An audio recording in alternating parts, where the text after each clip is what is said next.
রাখেন ভাই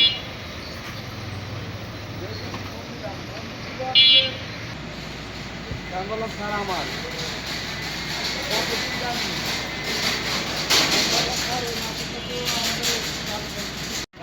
আমি তো কালীগঞ্জ থেকে মালটাও দেয় বলছে ওইভাবে তো করলে হবে না অফিস আপনাকে দিয়েছে মার্কেট আপনি কেন জানেন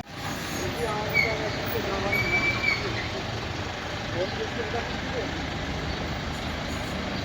ওই মার্কেট খেলা দিলাম আবার আরেকটা মার্কেট খেলা দিলাম আমার কি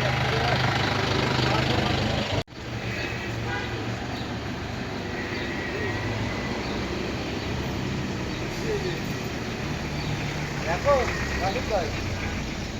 ওই যে সারাফুল মার্কেট আছে না সারাফুলেও তো মনে করেন কবি দেখে না হ্যাঁ এখন আমিও অর্ডার করতে এখন